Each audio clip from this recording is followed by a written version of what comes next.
प्रारंभ करते हैं।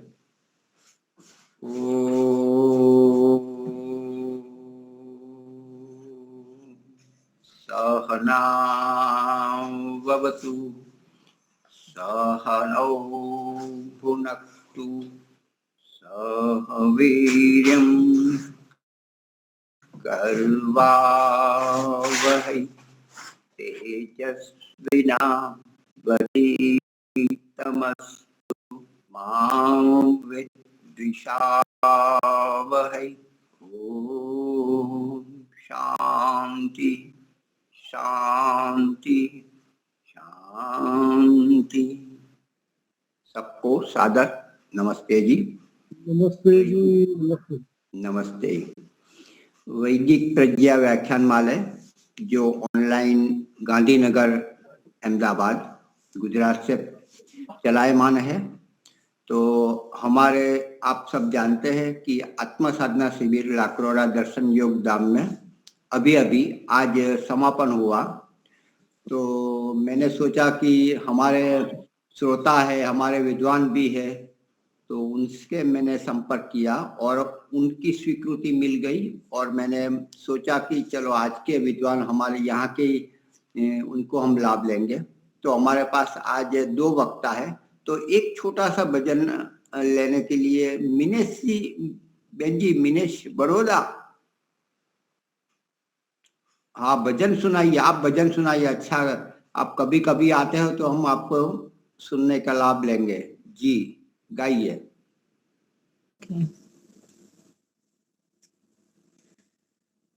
जो भी सुंदर जीवन है तेरी कृपा से ही पाया है। जो भी सुंदर जीवन है तेरी कृपा से ही पाया है। जीना उसका जीना है। तूने जिसे अपनाया है। जो भी सुंदर जीवन है माटी की इस काया में खुशबू तेरे प्यार की है। माटी की इस काया में खुशबू तेरे प्यार की है।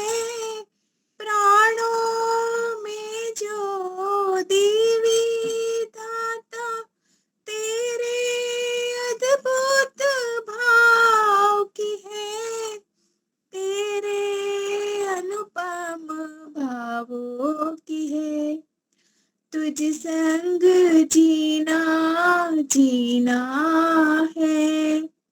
तुझ बिन जीवन सुना है। तुझ संग जीना जीना है। तुझ बिन जीवन सुना है। जो भी सुंदर जीवन है तेरी कृपा से ही पाया है। जो भी सुंदर जीवन है नभ का चंदा जग को अपनी शीतल छाया देता है। नभ का चंदा जग को अपनी शीतल छाया देता है। और हृदय का चांद प्रभु तू दिल को शीतल करता है। दिल को शीतल करता है। दिल वो दिल है जिसको तू अपनी धड़कन देता है। दिल वो दिल है जिसको तू अपनी धड़कन देता है। जो भी सुंदर जीवन है तेरी कृपा से ही पाया है। जो भी सुंदर जीवन है तेरी पहचान तेरी कृपा बिन कोई कैसे जानेगा। तेरी पहचान तेरी कृपा बिन कोई कैसे जानेगा। चेतन अंश तू ही घट भीत सत्य को कैसे जानेगा। खुद को कैसे पहचानेगा। तुम ही दृष्टि दे देना। दिल में दर्श करा देना। तुम ही दृष्टि दे देना। दिल में दर्श करा देना। जो भी सुंदर जीवन है तेरी कृपा से ही पाया है। जीना उसका जीना है। तूने जिसे अपनाया है। जो भी सुंदर जीवन है तेरी कृपा से ही पाया है। नमस्ते सभी को। बहुत सुंदर, बहुत सुंदर बहुत अच्छा। मनीषा जी ने बहुत अच्छा गाया, जो हमारे बड़ौदा से है। शिविरार्थी के रूप में कुछ 1-2 मास पहले थे। तो आज जो हमारी आत्मा साधना शिविर पूर्ण हुई उसमें हमारे एक सुरेश जी आर्य वो भी आए हुए हैं। तो उनको मैं थोड़ा समय देता हूँ 10-15 मिनट। फिर दूसरे हमारे आज के वक्ता जो मुनि ओमकार नाथ जी है तो उनको भी हम सुनेंगे। तो 10-15 मिनट में अपने विचार प्रस्तुत करें शिविर के विषय में, या तो कोई भी विषय ले सकते हैं। सुरेश जी जी।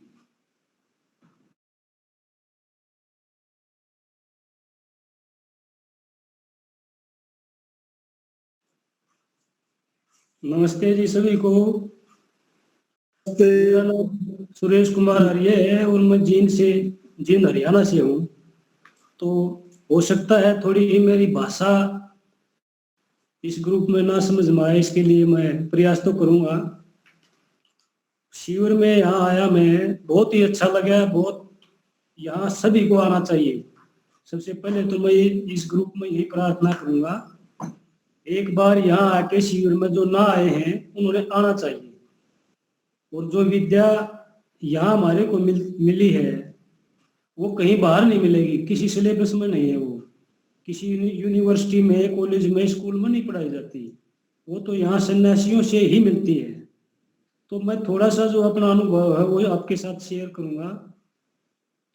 यहाँ स्वामी विवेकानंद जी, स्वामी ब्रह्म विद्यानंद जी, 2 बड़े सन्यासी आर्य जगत के, उन्होंने अपना वक्तव्य जो रखा। यहाँ 11 दिन का ये शिविर रहा हमारा।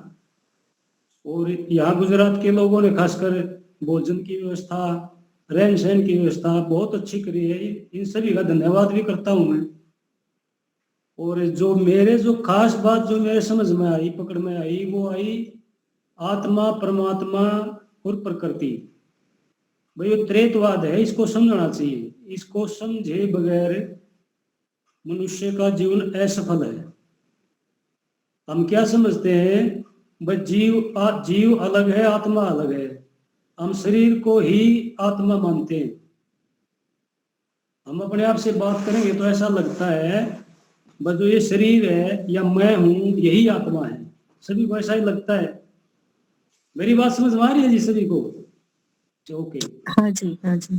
तो ये जो शरीर से अलग क्या है,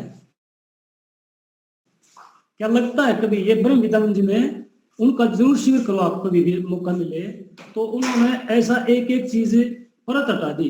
जैसे हम कपड़े पहनते हैं, ऊपर गर्म सर्दियों का टाइम हम जर्सी कोट वगैरह पहनते हैं, उसको हटा दो फिर दूसरा कपड़ा दिखेगा, फिर नीचे बनियान दिखेगी, ऐसे करते करते लास्ट में परमात्मा तक पहुंचा दिया।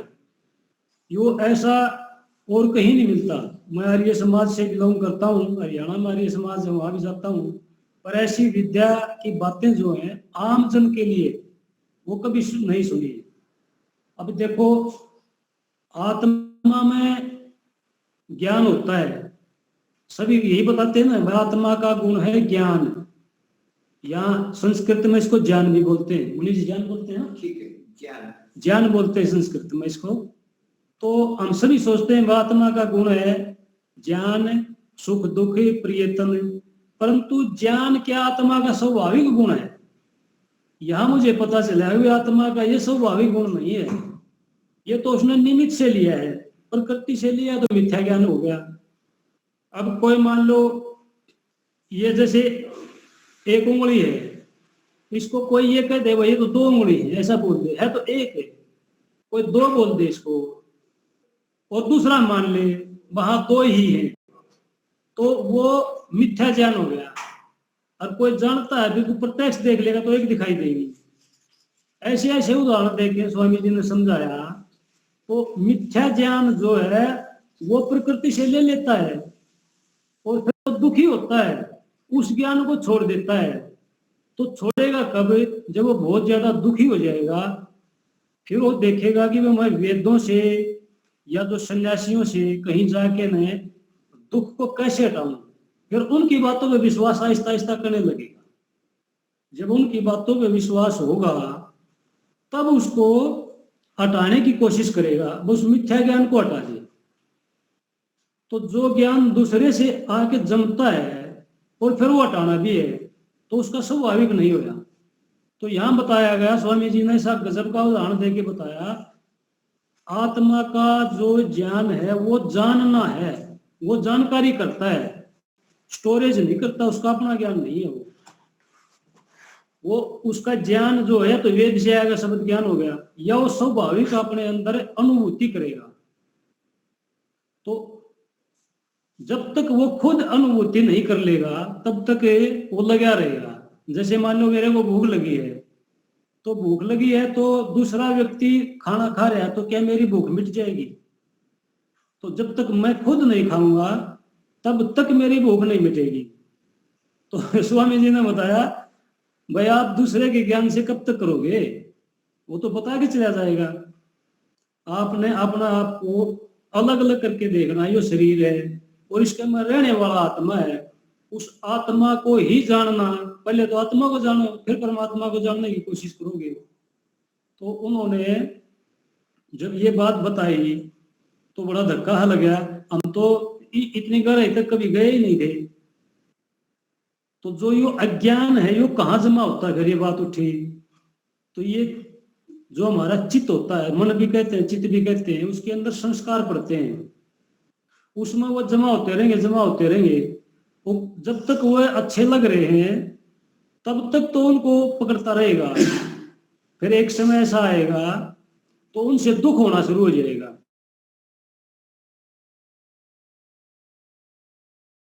तो ये क्यों होता है? कोई चाहता है दुख? ऐसा कोई भी व्यक्ति नहीं जो ये चाहता हो मुझे दुख हो। फिर दुख होता क्यों है? फिर दूसरी बात पकड़ी उन्होंने, आत्मा से अलग जो शरीर है, ये शरीर जिस चीज से बना है उसको देखना होगा वह किससे बना है। तो उन्होंने बताया सत रज तम, तीन प्रकृति के जो गुण हैं उनसे बना है। जैसे चीनी है, चीनी में क्या है? मीठापन है। तो चीनी में जो मीठापन है वो कहाँ से आया? अब उसके पीछे जाना पड़ेगा। चीनी किन चीजों से बनी है? चीनी बनी है गन्ने से। अगर गन्ने में मीठा ना हो तो क्या चीनी में आएगा? नहीं आएगा। तो ऐसे ऐसे उदाहरण देके दिमाग की जो भ्रांतियां हैं वो मिटा दी। तो वहां से फिर ये देखा भाई जो शरीर है उसमें 3 गुण है, प्रकृति में 3 गुण, सत्गुण, रजगुण और तमोगुण। जो सतव गुण है वो सुख देता है। ये तो स्वामी जी से आपने सुना भी होगा, पहले विवेकानंद जी भी बहुत बार बताते हैं इसके बारे में। तो रजोगुण है वो दुख देता है। तो इन गुणों को आत्मा अपने गुण मान लेता है।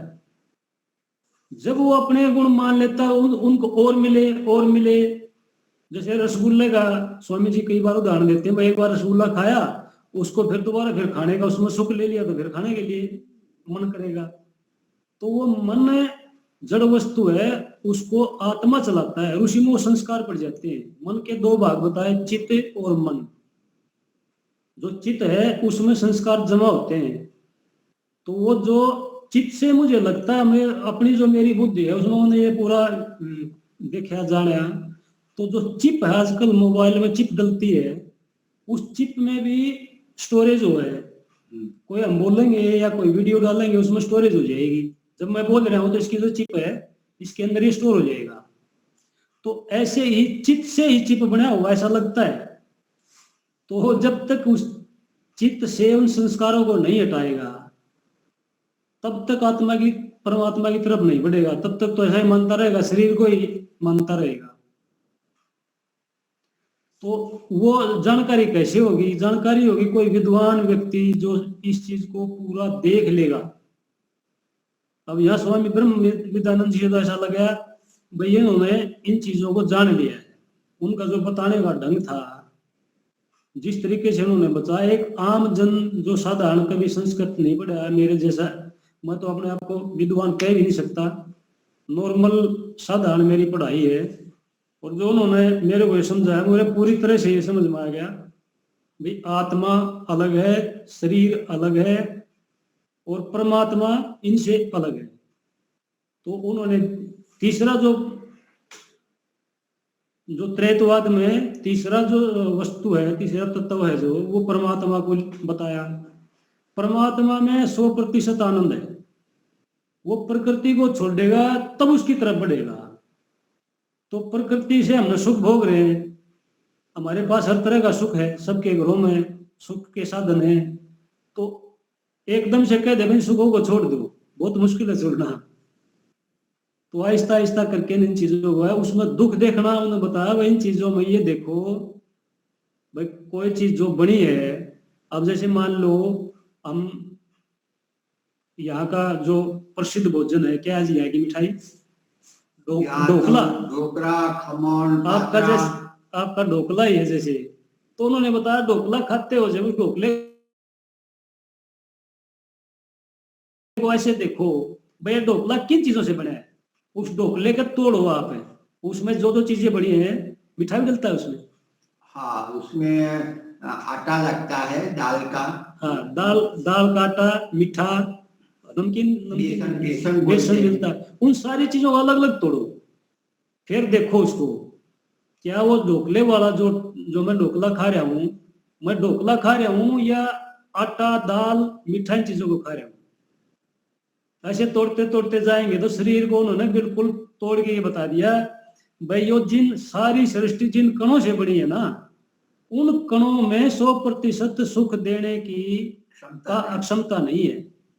तो 100% सुख देगा परमात्मा, तो उसकी तरफ जाओ। तो उसकी तरफ जाने के लिए उन्होंने बताया, अब कोई ये कह दे आपको भाई ये कोई पेन है, जैसे पेन का उदाहरण देता हूं मैं, ये पेन है, मैं उसको बोल दूं ये पेन है 10 फुट का लंबा है, वो आपने देखा ही नहीं, और आप मुनि जी को जानते हो, मुनि जी ने कह दिया, वो मुनि जी तो सत्य बोलता होगा, तो ऐसे मान ले हम। तो ये जो अध्यात्म है इसको हम ऐसे ही मान लें, दूसरे व्यक्ति ने हमारे को कह दिया, हम अपनी बुद्धि लगाते ही नहीं। या उन्होंने ये बताया अपनी बुद्धि लगाओ, जब तक आप अपनी बुद्धि से अनुभव नहीं करोगे तब तक उस ज्ञान तक नहीं पहुंच सकते। हम भी बता के चले जाएंगे, वेद ने भी बता के, परमात्मा ने वेद के द्वारा ज्ञान बता दिया, 1 अरब 96 करोड़ से ऊपर हो गया, तो उस टाइम का ज्ञान चला आ रहा है, कितने लोगों को जाती है। तो अपनी बुद्धि से देखेंगे, अपनी बुद्धि से इन चीजों को अलग अलग करके देखेंगे, जब परमात्मा समझ में आएगा। जो परमात्मा के बारे में तीसरी बात उन्होंने बताई, भाई परमात्मा हमारे से अलग है, परमात्मा हमारे अंदर है, आत्मा के बिल्कुल पड़ोस। ये जो प्रकृति है ये तो पड़ोसी है, और परमात्मा जो हमारा निजी हमारे अंदर है। तो हम हमारे अंदर वाले को छोड़ के पड़ोसी के साथ लगे हुए हैं। इस पड़ोसी को छोड़ना होगा और उसको पकड़ना होगा। जब उसको पकड़ेंगे तो शाब्दिक रूप से ये जो सन्यासी है ये बता देते हैं, वेद भी बता देता है, परंतु चलना रास्ता हमने खुद बनाना होगा और उसको चलना होगा। ये बातें मेरे समझ में आई। और स्वामी विवेकानंद जी ने जो न्याय पढ़ाया है, न्याय दर्शन है, उसके बारे में मैं स्वामी विवेकानंद जी को बहुत सुनता था। उनकी हर बात मेरे समझ में आ जाती थी, परंतु यहाँ के देखा न्याय दर्शन इतना कठिन है तो उनकी बात समझ में ही नहीं आई। इतनी आसानी से बताते थे, समझाते थे, फिर भी उन्होंने यही कहा तुम लगे रहो, ये विद्या बहुत कठिन है। चम्मन प्रकार की गलतियां हम व्यवहार में, मैं बोल रहा हूँ उसमें गलतियां आप ढूंढना चाहोगे तो चम्मन गलतियों का जानते हो तो मेरी गलतियां पकड़ लोगे। अगर मैं आपसे झूठ कर रहा हूं तो आप उसी टाइम पकड़ लोगे। खासकर आत्मा परमात्मा का जो विषय है, बिना न्याय दर्शन पढ़े पकड़ में नहीं आएगा। तो इसके लिए स्पेशल उन्होंने कहा और हम कोशिश करेंगे इसको पढ़ने की। तो उन्होंने बताया न्याय दर्शन के अंदर 16 पदार्थ हैं। उन 16 पदार्थों का ठीक ठीक ज्ञान होने से, मतलब सत्य ज्ञान होने से मुक्ति हो जाती है। हर दर्शन का अपना अपना स्वभाव है, उसका जो शिक्षाएं हैं उसकी। तो बस हो गया, और लेना है बस तो जीव में ये देखना हमने, जीव में जानने का गुण है, ज्ञान गुण उधारा लेता है वो। ये प्रकृति से उधारा लिया, इसको छोड़ सकते हैं, परमात्मा वाला ज्ञान की तरफ बढ़ जाएंगे। तो ये मुख्य रूप से यही बात समझ में आई, जो जानना है वो जब तक जीव रहेगा कि खत्म होता है, नित्य है तो खत्म हो ही नहीं सकता।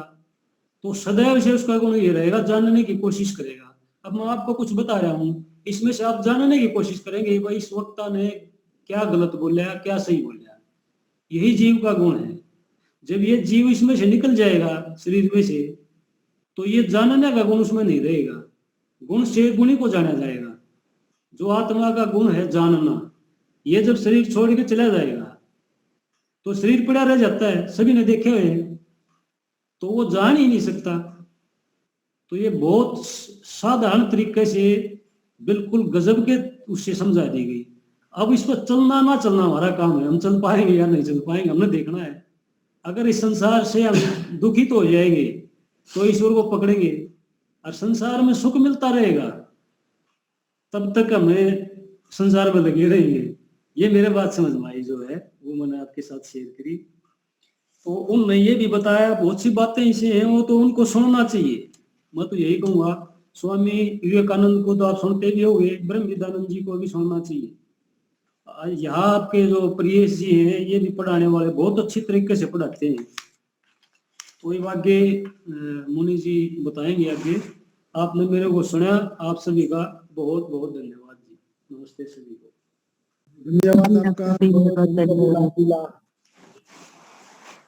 बहुत बहुत धन्यवाद हमारे सूरज जी का। एक बात मैं भी बता ही देता हूँ, नहीं तो रह जाएगी चली जाएगी।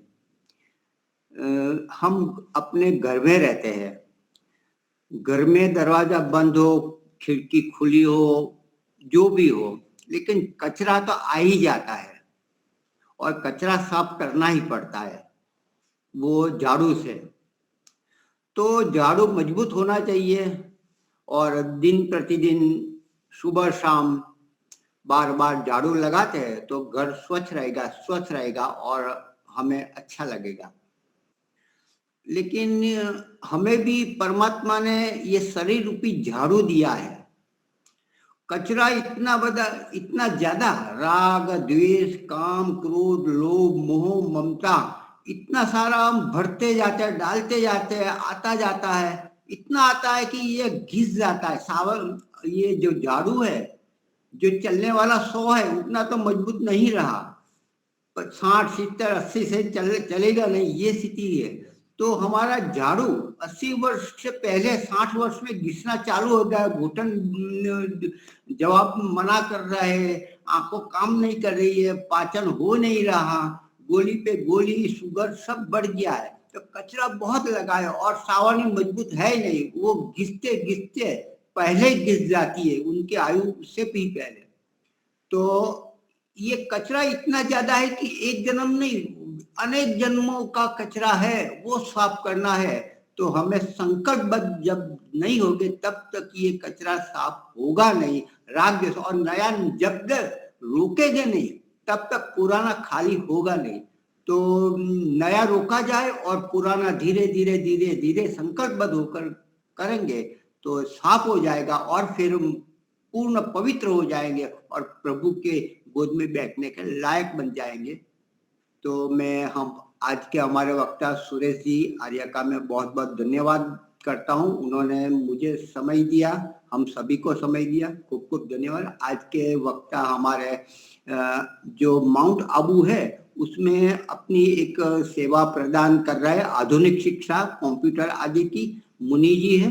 तो हमारे स्वामी ओमानंद जी वहाँ है, तो वहाँ सेवा दे रहे बच्चों को। अभी अभी कुछ 2-4 मास पहले ही भूमि पूजन 4 मास पहले हुआ, तो वहाँ गए थे, लेकिन परिचय उनसे नहीं हुआ। तो आज यहाँ शिविरार्थी के रूप में परिचय हुआ, तो आज उनकी वाणी का हम लाभ प्राप्त करेंगे। तो मैं उनको निवेदन करता हूँ जी। ओमनाथ जी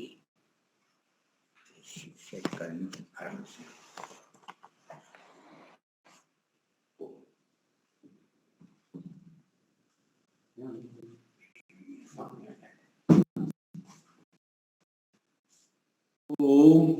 नमस्ते जी, मेरा नाम मुनि ओमकार वानप्रस्थी है। मैं आज गुरुकुल शिक्षा प्रणाली के बारे में आपसे कुछ वार्ता करूंगा। मैं मूलतः गुरुग्राम का रहने वाला हूं। एक कंपनी में जीएम मार्केटिंग मैनेजर के दायित्व पर रहा और 2020 में मैंने वीआरएस ले लिया और वहां से रिटायरमेंट के बाद मैंने स्वाध्याय शुरू किया।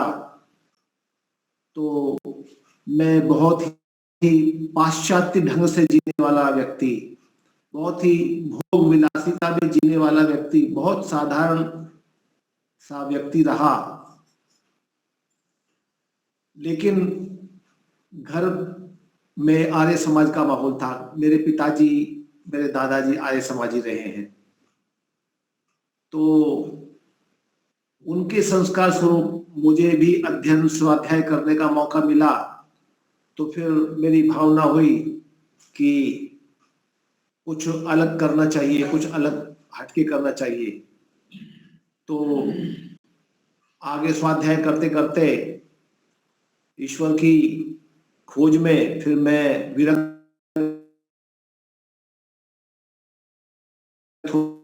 हो गया और मैंने वानप्रस्थ आश्रम, वर्तमान में आर्ष गुरुकुल महाविद्यालय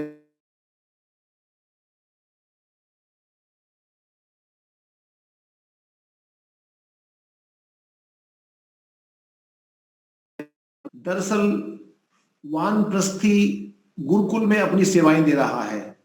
तो यह आपको बड़ी नई बात लग रही होगी, लेकिन मैं आपको शास्त्रोक्त बात बताने जा रहा हूं जो शास्त्रों में लिखी है, शास्त्रों में वर्णित है। वो ये कि वानप्रस्थी ही गुरुकुल में शिक्षक हो सकता है, वानप्रस्थी ही गुरुकुल में प्रबंधक हो सकता है। केवल वानप्रस्थी को ही अनुमति है गुरुकुल का कोई भी कर्मचारी होने का, अन्यत्र किसी को भी नहीं है। ये शास्त्रोक्त वर्णन है। अलग बात है कि वर्तमान में अब ऐसी परंपरा नहीं रही, वानप्रस्थी उतने निकलते नहीं हैं। हम घर में अपने सभी दायित्वों के निर्वाह से पूर्ण हो जाते हैं, लेकिन फिर भी हम वानप्रस्थ नहीं ग्रहण करते हैं। जो कि बहुत गलत है, जो कि शास्त्रोक्त नहीं है। इसलिए हमें इस पर विचार करना चाहिए। तो ये शास्त्रोक्त वर्णन है कि सन्यासी और गृहस्थ घरों में रहेंगे और वानप्रस्थी और ब्रह्मचारी गुरुकुल में एक साथ रहेंगे। ये शास्त्रोक्त वर्णन है। तो गुरुकुल प्रणाली जो है भारत देश की प्राचीन प्रणाली रही है। भारत में ही नहीं अपितु विदेशों से भी छात्र गुरुकुलों में, भारत के बड़े बड़े गुरुकुलों में, विश्वविद्यालयों में, महाविद्यालयों में पढ़ने आते रहे हैं। आपने सुना होगा नालंदा विश्वविद्यालय, तक्षशिला विश्वविद्यालय, विक्रमशिला विश्वविद्यालय आदि आदि। ऐसे बहुत सारे बड़े बड़े विश्वविद्यालयों की यहाँ पर परंपरा रही है। ये भारत भूमि ऋषियों और मुनियों की भूमि रही है। तो यहाँ विदेशों से भी लोग पढ़ने आते रहे हैं, क्योंकि वहां तो शिक्षा का कोई प्रचलन रहा नहीं। वो तो अपने आयु को ही बहुत कम बताते हैं, 2000 वर्ष से शुरू करते हैं वो। ईसा पूर्व तो उन्हें कुछ जैसे ज्ञान ही नहीं है। तो ये आपको मैं सत्य बता रहा हूं। एक बहुत बड़े इतिहासकार हुए हैं, उनका नाम है प्रोफेसर धर्मपाल। अब तो नहीं रहे खैर वो, लेकिन वो लिखते हैं कि यूरोप में 1492 तक पत्ते लपेटते थे, कपड़े नहीं पहनते थे, क्योंकि कपड़ा केवल कहां बनता था? भारत में। और कपड़ा कैसा बनता था? कपड़ा ऐसा बनता था कि भारत का कपड़ा विदेशों में बिकता था, यूरोप में तो 100 गज का थान मलमल का 1.25 किलो का होता था और वो 5 किलो सोने में बिकता था। 5 किलो सोना देते थे वो, और हम उन्हें 1.25 किलो कपड़ा देते थे। तो भारत की ये संपदा थी। ऐसे धनी भारतवासी थे। अलग बात है कि हम कुछ वर्षों से विदेशी आक्रमणकारियों के भय से या फिर दूसरे युद्ध आए और फिर बाद में अंग्रेज आ गए, इन्होंने हम पर राज किया, हमें गुलाम बनाया। हालांकि हम पूर्णतया गुलाम कभी भी नहीं रहा। भारत संघर्ष की स्थिति में रहा, लगातार संघर्ष होते रहे। तो गुरुकुल शिक्षा प्रणाली ने ही हमें बचाया। गुरुकुल शिक्षा प्रणाली क्या है कि हमें वेद, उपनिषद और दर्शनों का पाठ पढ़ाती है। वेद जो कि अपौरुषेय हैं, वो ईश्वर द्वारा प्रदत्त वाणी है। श्रुति के रूप में 4 ऋषियों को पहले दी गई। 4 ऋषियों ने श्रुति के रूप में इसको फैलाया, जन जन को ये याद रही। उसके बाद में ग्रंथ के रूप में ये विकसित हुए। ऐसी इनकी परंपरा है। तो वेदों को, उपनिषदों को, हमारे धर्म ग्रंथों को पढ़ाने का काम कौन सा विश्वविद्यालय? आज कौन सा विद्यालय? भारत सरकार पढ़ाती नहीं है। कांग्रेस की सरकार ने एक षड्यंत्र के तहत सेक्शन 30 बनाकर भारतीय धर्म ग्रंथों को पढ़ाने पर प्रतिबंध लगा रखा है। हम कोई वेद पढ़ाने का विश्वविद्यालय नहीं खोल सकते। आप कुरान पढ़ाने के लिए विद्यालय, विश्वविद्यालय खोल सकते हैं। बाइबल पढ़ाने के लिए विद्यालय, महाविद्यालय, विश्वविद्यालय खोल सकते हैं। लेकिन गुरुकुलों को खोलने के लिए, धर्म ग्रंथों को पढ़ाने के लिए अनुमति नहीं है। ये भारत का दुर्भाग्य जो कांग्रेस ने प्रतिस्थापित किया। मैं सीधा सीधा नाम लूंगा। अब देखिए, मेरे पड़ोस की एक बच्ची जो 12वीं कर रही थी, अच्छा वो अचानक से दिखी नहीं कई वर्षों से मुझे। 3 वर्ष बाद एक दिन उसका फोन आया। उसने कहा, अंकल जी मैं यादव जी की बेटी बोल रही हूं। तो मैंने कहा, कौन यादव जी? उसने कहा कि 853 वाली। मैं 854 में रहता था, गुरुग्राम में। मेरा घर का नंबर था 854, वो 853 में रहती थी। कि उनकी 853 वाले यादव जी की बेटी हूं मैं। मैंने कहा, हाँ अच्छा तुम हो। तो मैंने उसका नाम लिया। तो मैंने कहा अच्छा बेटा तुम हो, बताओ कैसी हो, कहाँ हो? कह रही मैं इस समय जर्मनी में हूं। तो मैंने कहा जर्मनी में क्यों? कह रही मैंने जर्मन एयरलाइंस ज्वाइन कर ली है। मैंने कहा तुम तो 12वीं में पढ़ रही थी अभी कुछ साल पहले। कह रहे हाँ मैंने 12वीं पास करके मैं एयर होस्टेस हो गई थी और आजकल मैंने जर्मन एयरलाइंस ज्वाइन की है। तो मैंने कहा फिर? बड़ी खुशी की बात है फिर। कह रहे बड़ी खुशी की बात नहीं, खुशी की बात तो मैं बताने वाली हूं आपको।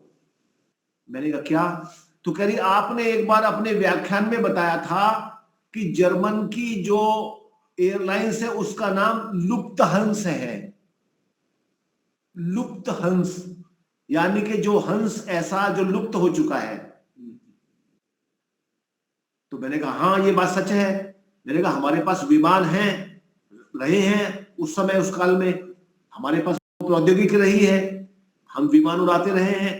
ये वेद हमसे जर्मन ले गए, ठीक है, उन्होंने उस आधार पर वैमानिकी शास्त्र भी हमसे लिया महर्षि भारद्वाज का, और उन्होंने अपनी एयरलाइंस का नाम रखा लुफ्टहांस, जिसको अब अपभ्रंश करके लुफ्थांसा बोलते हैं। लुफ्थांसा जर्मन की एयरलाइंस का नाम लुफ्थांसा है, लेकिन वो लुफ्टहांस है।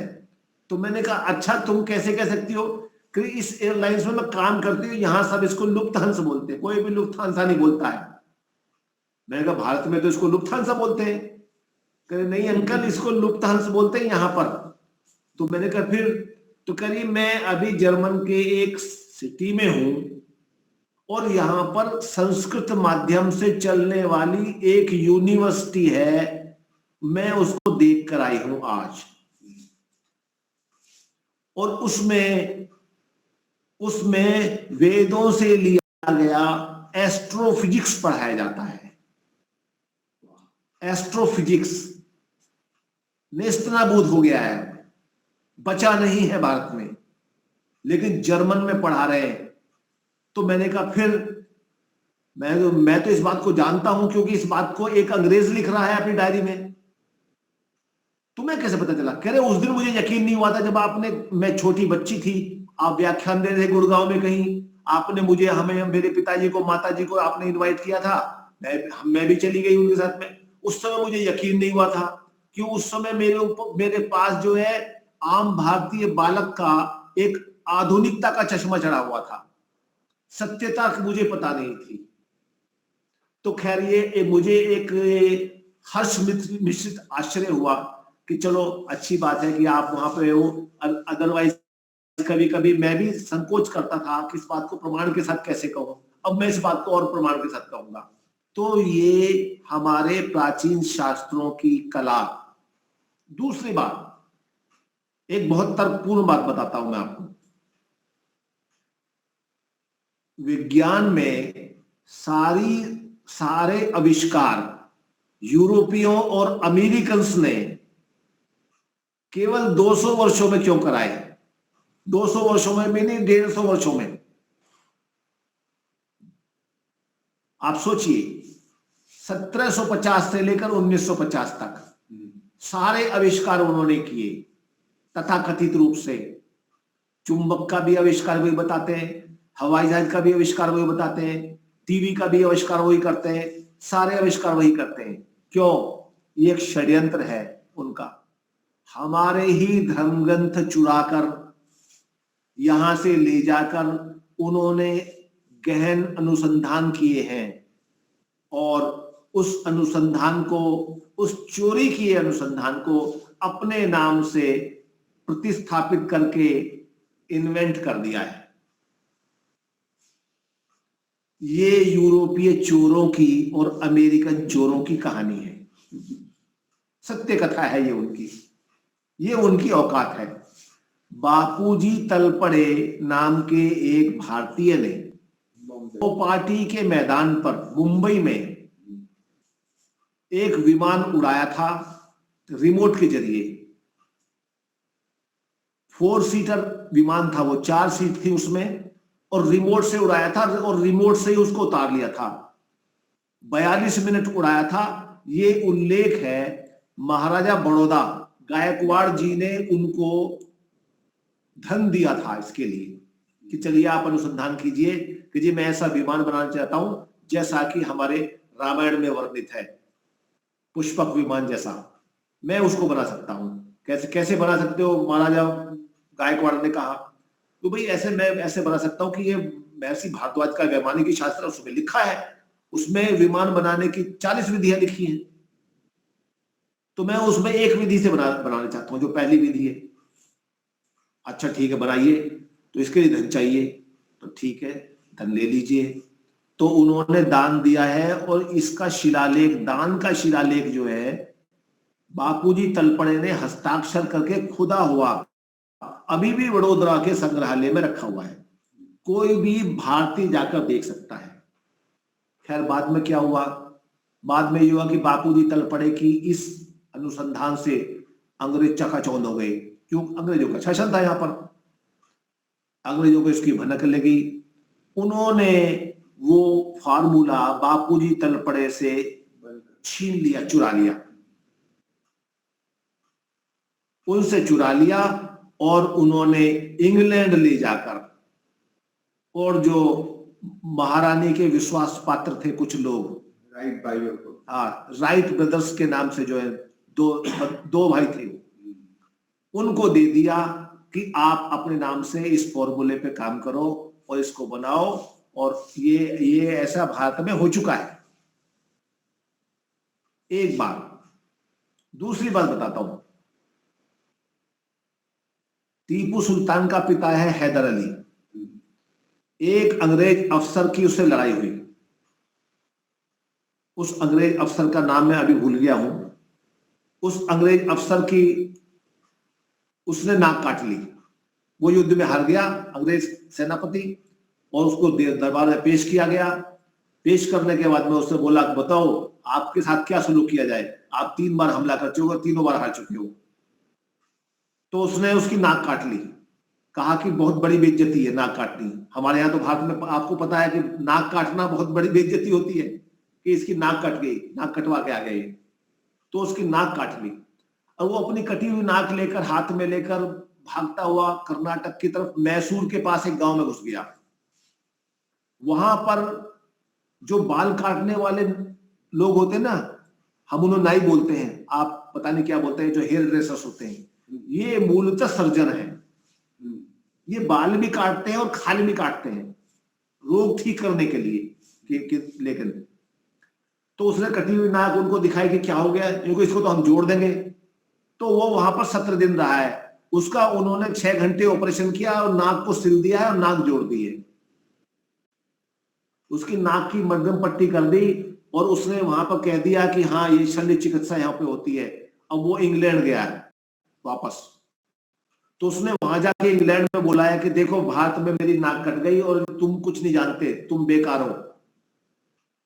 तो वहां पर एक सोसाइटी की स्थापना की गई, उसको बोलते हैं FRS, fellow of royal society, FRSH उसको बोलते हैं। आज के नलायक जो डॉक्टर हैं एलोपैथी के, इनको नलायक कहना चाहिए, इनको शर्म नहीं आती, MBBS करने के बाद में FRS लिखते हैं, FRS या FRSH आगे honours, fellow of royal society bracket में ऑनर्स FRSH लिखते हैं। ये वही सोसाइटी है जो उसकी नाक कटने के बाद वो उसने बताई थी टेक्नोलॉजी। तो ये एक सब लोग जानते हैं भारत में चरक जो ऋषि हुए हैं यहाँ पर, उन्होंने शल्य चिकित्सा को शुरू किया था, वो बहुत बड़े अपने जमाने के शल्य चिकित्सक थे, उनके पास में बहुत सारे उपकरण हैं, तो वो लिखते हैं। तो ये सब हमारे धर्म शास्त्रों की शिक्षा है जिसको हम भूलते जा रहे हैं। अब इसके लिए एक ही मार्ग बचा है कि हम अपने गुरुकुलों को प्रशस्त और पुनर्स्थापित करें, गुरुकुल प्रणाली को पुनर्स्थापित करें, इसका पुनर्जागरण करें, इसको खूब बढ़ाएं चलाएं। सरकारें गुरुकुलों को दान नहीं देती, व्यक्ति भी गुरुकुलों को उस मंशा से दान नहीं देता है। क्यों? तो अपने बच्चों को तो पढ़ाता नहीं है। दानी व्यक्ति कभी भी अपने बच्चों को गुरुकुल में नहीं पढ़ाता। क्यों?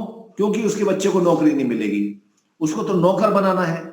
पहले उसको नौकरी चाहिए अपने बच्चे के लिए, फिर उसको अपने बच्चे के लिए छोकरी चाहिए, और बस वो इसी तरह से फिर इसी गर्त में फंसा रहे, और एक दिन धर्मशास्त्रों के बगैर उसका जीवन अधूरा है। तो मेरा निवेदन ये है कि गुरुकुलों को बचाइए, गुरुकुलों को पोषित कीजिए, गुरुकुलों को दान दीजिए। ये कैसे संभव होगा कि आप ऐसी संगोष्ठियों में आइए, ऐसे सेमिनार्स में आइए, ऐसे शिविरों में आइए जहां अध्यात्म पढ़ाया जाता है, जहां ये हमें वेदों का, शास्त्रों का और उपनिषदों का ज्ञान बताया जाता है। उस ज्ञान को लेने के लिए आप शिविरों में आइए अधिक से अधिक, तो ये गुरुकुल और ऐसे संस्थान पोषित होंगे, पल्लवित होंगे। कुछ चीजें मैं अतिरिक्त रूप से बताना भी चाहूंगा कि गुरुकुलों की भी थोड़ी सी कमी है, क्योंकि अधिक विद्यार्थी नहीं है। अधिक विद्यार्थी नहीं है तो अधिक आचार्य भी नहीं है। और मेरा प्रश्न यह है गुरुकुलों से, क्योंकि मैं एक गुरुकुल में प्रबंधक के नाते हूं, मैं आज गुरुकुल महाविद्यालय माउंट आबू में प्रबंधक के नाते अपनी सेवाएं दे रहा हूं, तो मैं वहां कराता हूं, मैं उनको कंप्यूटर पढ़ाता हूं, क्योंकि मैं जीवन भर कंप्यूटर में काम करता रहा, मैं मैनेजमेंट में काम करता रहा। वहां पर प्रॉपर मैनेजमेंट हो, वहां के आचार्य वो केवल शिक्षा ही ग्रहण न कराते रहे, मैनेजमेंट के क्षेत्र में भी जाएं, इंजीनियरिंग के क्षेत्र में भी जाएं, सभी क्षेत्रों में जाएं, ताकि सब लोग आर्ष बने, सब लोग आर्य बने। अब वो एक सीमित दायरे में सिमट कर रह जाएंगे तो जनता कैसे आर्य बनेगी? जनता जनार्दन तो तभी आर्य बनेगी ना जब चहुदिश हमें आर्य दिखें। अब आर्य उंगलियों की गिनती पे है, वो दिख नहीं रहे हैं, तो हम कैसे अपेक्षा करें कि ये देश आर्य बनेगा? कृण्वन्तो विश्वम आर्यम का नारा जो है वो फलीभूत होगा, वो पोषित होगा, पल्लवित होगा, हम कैसे कल्पना करें? मेरा कथन यह है कि गुरुकुलों को विद्यालयों की तरह ही पोषित पल्लवित करके इतना बड़ा अनुसंधान का केंद्र बनाया जाना चाहिए कि यहां से पढ़कर जो लोग निकले वो इंजीनियरिंग फील्ड में भी जाएं, वो मैनेजमेंट फील्ड में भी जाएं, वो चहुदिश जाएं, वो शिक्षा के क्षेत्र में भी जाएं, वो सब क्षेत्रों में जाएं, ताकि हर जगह उनकी मौजूदगी उपलब्ध हो। अब हमें वो दिखते नहीं कहीं भी, किसी भी मैं इंस्टीट्यूट में चला जाऊं या किसी भी कंपनी में चला जाऊं, एक भी आर्य नहीं मिलेगा। तो हमें कुछ रोजगार परक शिक्षा, जो कि नूतन जो शिक्षा का बनाया गया है, जो न्यू एजुकेशन पॉलिसी 2020 है, उसमें रोजगार शिक्षा परक को बहुत महत्वपूर्ण माना गया है कि शिक्षा ऐसी हो। अब ये विद्यालयों, महाविद्यालयों, विश्वविद्यालयों ने तो कर दिया ऐसा शुरुआत, लेकिन मेरी अपेक्षा है गुरुकुलों से कि वो भी न्यू एजुकेशन पॉलिसी को अपनाएं, ताकि गुरुकुलों में भी रोजगार परक शिक्षा का एक प्रकल्प शुरू हो, और वहां के पढ़ के लोग, युवा स्नातक वहां के पढ़कर विविध क्षेत्रों में जाएं और भारत का संपूर्ण और समग्र विकास करें। धार्मिक दृष्टि से भी, क्योंकि उनके पास शास्त्र भी है, तब उन शास्त्र वालों के पास शस्त्र होगा तो वो अधिक प्रभावकारी होगा। अभी शास्त्र वाले बहुत सीमित हैं, बहुत कम है संख्या में। तो हम ऐसा निवेदन करते हैं इस प्लेटफॉर्म के माध्यम से कि आप सब इस बात पर पुनर्विचार करें, गुरुकुलों को पोषित करें, पल्लवित करें, ऐसे संस्थानों में आप जाएं, इन धार्मिक संगोष्ठियों में आप हिस्सा लें, इन धार्मिक शिविरों में आप हिस्सा लें, ताकि आप शास्त्रों की बात जान सकें और भारत को अपने सही रूप पर प्रतिस्थापित करके इसको विश्व गुरु का दर्जा दिला सकें। ओम शम नमस्ते जी। जी आपको बहुत धन्यवाद। बहुत धन्यवाद आचार्य जी। बहुत ही सुंदर प्रस्तुतिकरण, और हम सबकी वेदना जो गुरुकुल आज लगभग मर चुकी है, नहीं कहीं कोई वानप्रस्थी दिखाई दे रहा है, नहीं गुजरात में, नहीं अन्य स्थान में, और नहीं कोई पढ़ने वाले हमारे ब्रह्मचारी भी आ रहे हैं। व्यवस्था भी नहीं है, भवन के लिए या तो अन्य सुविधा नहीं दे सकते, क्योंकि वो जो दान चाहिए वो भी नहीं मिल रहा है। अब हमारे जो विद्वान, वैदिक विद्वान अपने बच्चों को भी गुरुकुल में नहीं रखते। यहाँ की माउंट कार्मेल आदि में 2-2 लाख देकर पढ़ा रहे हैं, खर्चा निकाल रहे हैं, और दूसरी ओर यहाँ हमारे यही व्यक्ति अपने बच्चे को जब गुरुकुल में साहस करता है तो उनके लिए वो हाथ खींचता है कि नहीं, वहां 1 लाख देना पड़ेगा। यहाँ तो मुफ्त में कोई फी नहीं लिया जाती हमारे गुरुकुलों में, ब्रह्मचारियों में, ये स्थिति। और यहाँ हम देखते हैं बच्चे घर छोड़ के आते हैं, यहाँ बीमार होते हैं, और उनके लिए व्यवस्था तो हमारे गुरुकुल वाले करते हैं, लेकिन सबके पास नहीं व्यवस्था होती। तो हम देखते हैं और हमारे पास बच्चे ब्रह्मचारी आते हैं कि ये है, ये तकलीफ है, क्या करे। तो हो सके हम सहयोग भी अपनी लिमिट में करते हैं, लेकिन गुरुकुल को जिंदा रखना पड़ेगा। हमारे विद्वानों को सत्कार करना पड़ेगा, उसको आप घर बुलाइए। केवल स्वाध्याय और संध्या 10 मिनट करने से काम नहीं होगा, लेकिन हमारे वैदिक विद्वानों को आप भोजन के माध्यम से, सत्संग के माध्यम से, यज्ञ याग के माध्यम से, संस्कारों के माध्यम से आप बुलाइए।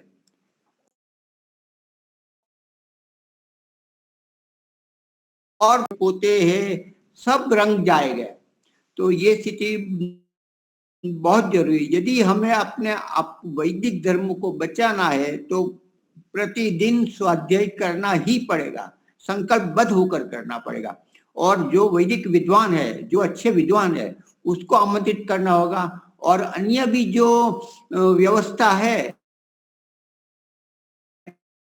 दे रहे, तो हमारे गुरुकुल में अभी एक माताजी ने कहा, एक बहन जी ने कहा अहमदाबाद से थे, तो उन्होंने कहा कि मैं आज से मैं ये निर्णय लेती हूँ, मैं बोलती हूँ कि मैं जब अपने व्यक्तिगत या तो कुछ मौज मजा या कुछ खर्चा करूंगी, 200 रुपया, 500 रुपया के 1000 रुपया खर्च, तो उससे पहले मैं इतने ही पैसे में पहले यहाँ जमा करवा लूंगी, फिर मैं खर्च करूंगी। तो मैं अपने गुरुकुल को, हमारी वेद विद्या को, हमारे ब्रह्मचारी आचार्य को मैं पहला पुत्र मानकर मैं करूंगी। ऐसी भावना, इस प्रकार की भावना व्यक्त की। तो ऐसा हमें करना पड़ेगा, हम खुद को बनना पड़ेगा। तो ही दुनिया क्या करे, समाज करे या ना करे, लेकिन हम कितना कर सकते हैं वो हमें बिल्कुल करना चाहिए। तो आज हमारे वक्ता बहुत ही बढ़िया, हृदय को छूने वाली, हृदय को वेदना प्रकट करने वाली है। सरकार ने, आप जानते ही है कि गुरुकुलों नहीं चले, हिंदुत्व नहीं बढ़े, ये स्थिति तो बनाई गई है। कोई किसी भी प्रकार का वहाँ विधर्मियों को, मूल्य को 25-25 हजार, 40-40, 50-50 हजार देते हैं, और वो भी कोरे कागज पे होते हैं, भुतिया नाम रख के, संस्था रख के हर मास जाता है। और यहाँ हमारे विद्वान के लिए 100-500 के लिए तड़पते हैं, ये स्थिति है। तो हमें गुरुकुल को बचाना है। वैदिक जो संपदा है, जो ऐश्वर्य है, जो परंपरा है, उनको पुनः जागृत करना है तो अपने घर से, अपने आप से शुरू करना पड़ेगा। खूब खूब धन्यवाद। हमारे विद्वानों को आपने सुना। तो कल हमारे विद्वान में मैं मानता हूँ, कल आज जो अपने भाग्येश जी, उनको कल सुनेंगे। यदि ऐसा भी हो सकता है, यहाँ कोई विद्वान मुझे होता है अनुकूलता, तो उनको भी रख सकता हूँ, देखते हैं। तो कल हम पुनः मिलते हैं। तो शंकर जी, आप शांति पाठ करवाइए, और किसी को कुछ बोलना हो तो कुछ बोल सकते हैं, पूछ सकते हैं। आप आते रहिए, आप गुरुकुल में, आश्रम में आते रहिए। बहुत सारे दूर दूर से आते हैं, केवल जन्मदिन की आहुति आपको दिला देती है। आप इतना नहीं कर सकते, 1100 रुपया भी खर्च नहीं कर सकते अपने लिए। हम खुद मनाएंगे अपनी, चलो बच्चों अपने साथ गाड़ी में बैठ जाओ, ऐसा करना चाहिए। क्यों नहीं मनाते? तो हम अपने आप को ढूंढे, दुनिया समाज राज्य जो कुछ करे ना करे हमें करना है, तभी हम अपने आप को संतुष्ट कर पाएंगे। खूब खूब धन्यवाद। हाँ जी शंकर जी, यदि उपस्थित हो तो आवाज आ रही है? जी आवाज आ रही है जी? आ रही है। सबको सादर नमस्ते। कक्षा का समापन शांति पाठ और जय घोष से पहले शांति पाठ। ओम ध्यो शांति अंतरिक्षम शांति पृथ्वी शांतिरापः शांतिरोषधयः शांतिर वनस्पतयः शांतिर्विश्वे देवा शांतिर्ब्रह्म शांतिः सर्वं शांतिः शांतिरेव शांति सामा शांतिरेधि। ओम शांति शांति शांति। जय घोष। जो बोल रहे सो अभय। सत्य सनातन जय हो। धर्म की जय हो। मर्यादा पुरुषोत्तम भगवान राम की जय हो। योगराज भगवान कृष्णचंद्र की जय हो। व्यापन सूर्य गुरु बिरजानंद की जय हो। जय हो। युग प्रवर्तक महर्षि दयानंद सरस्वती की जय हो। स्वामी श्रद्धानंद की जय हो। भारत माता की जय हो। गौ माता की देश के अमर शहीदों की जय हो। वेद की ज्योति जल्दी रहे। ओम का झंडा ऊंचा आर समाज अमर है। संचार प्रकाश प्रणव ध्वनि हो।